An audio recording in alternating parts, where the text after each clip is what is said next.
And now Congressman David Cicilline, Democrat from Rhode Island and member of the Foreign Affairs Committee. Congressman, thank you for joining us as you've been listening to the conversation that we've been having here about what's happened overseas. You called the response from the White House on Syria shameful. You said the administration should craft an appropriate response. So what is the appropriate response? Well, I think it's important to say that at the outset, of course, we have to very strongly condemn this barbaric act. I mean, those photographs and what has happened is something that the civilized world cannot tolerate. And sadly, the president's first response was to blame his predecessor. Look, President Trump is the president. By calling them heinous, though, correct? Yeah, but I mean, but the plan is now he's blaming President Obama. He's the president of the United States. The world is looking for American leadership here. And what the United States has to do is obviously make it clear that this conduct cannot be tolerated, that the future of Syria does not include the leadership of Bashar al-Assad. Rex Tillerson said the other day, oh, well, it's up to the Syrian people. That's a terrible message.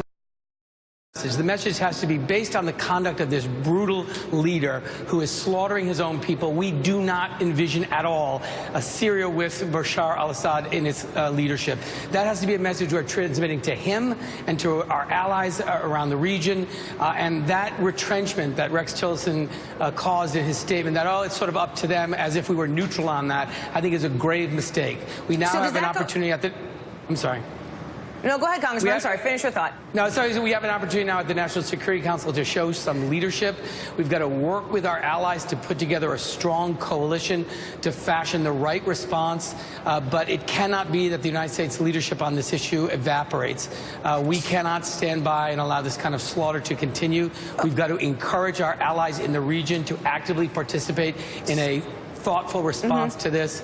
They have as much interest as we do in resolving this conflict, and it cannot be that Bashar al-Assad and the Russians think that this can continue to happen and the Syrian people continue to be slaughtered. So that said, Congressman, if the president comes out today in that Rose Garden press conference and says what you are talking about, that Bashar al-Assad must go, something that he hasn't been explicit about to this point, will that satisfy you? Does that go far enough?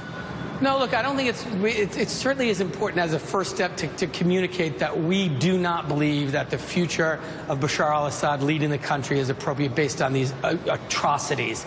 And I think that's a very important message for the regime to hear, that the world does not contemplate his remaining there, so that we can begin to really think and force a diplomatic transition of power. But the reality is, American leadership requires that strong statement at the outset. Then we have to work with our allies in the region to really develop a strong response. And there are many in the region who have as much an interest as we do. If there is to be a military action, obviously, we've made it very clear that it won't involve American boots on the ground. But there has to be a response. There are things to consider. We should be very thoughtful about this. We should work very closely with our allies in the region. But at a beginning point, we have to make it clear that it cannot be the case that the United States or any other civilized country would contemplate that this kind of leader would remain in place, engage in the kind of barbaric activity against his own people. The message has to be very clear to the Russians that we hold them accountable. They are facilitating this. They're providing the armaments and the weaponry. Syria has very little left of in its own capacity. So this is a time to be strong. Congressman, let me just interrupt briefly just to point out that we are watching the UN Security Council talk about this exact issue on the other side of our screen as viewers are listening to you as well. And I got to ask you this. You talk about a strong response. So get specific here, because foreign policy experts and a lot of folks in the military will say there's not good options here, right? You got to pick the best of the bad options at this point. Tom Cotton just this morning said he would consider potentially unsafe zones, if you will, for Bashar al-Assad and his allies. So my question to you is, how does President Trump, first of all, what specifically, beyond what you're talking about, beyond sending a message that Assad can't stay in power, what can he do that wouldn't destroy the relationship that he wants to build, that he's talked about building with Russia? How does he thread that needle?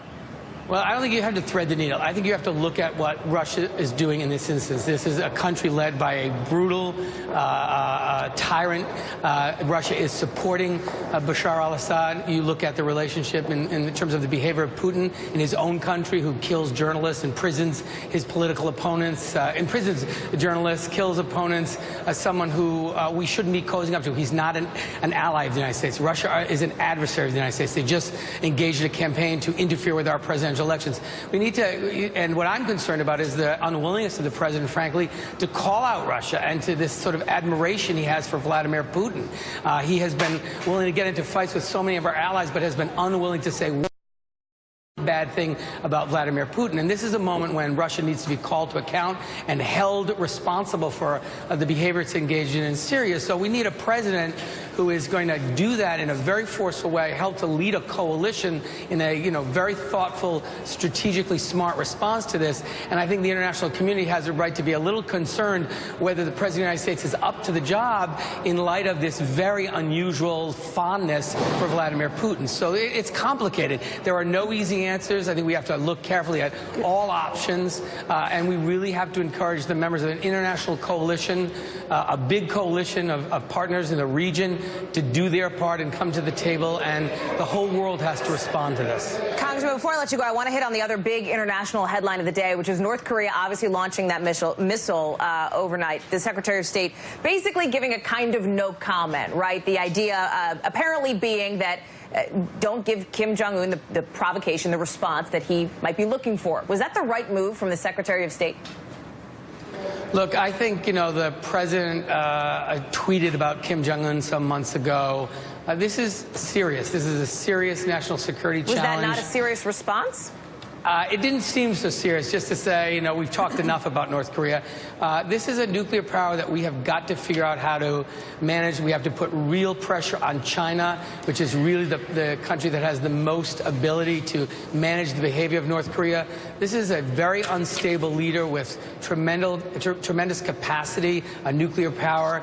We have to address this national security interest in a very serious way. And again, there needs to be a thoughtful discussion of what is the right strategy, how do we eliminate this danger, how do we contain this very unstable leader in a very important region of the world.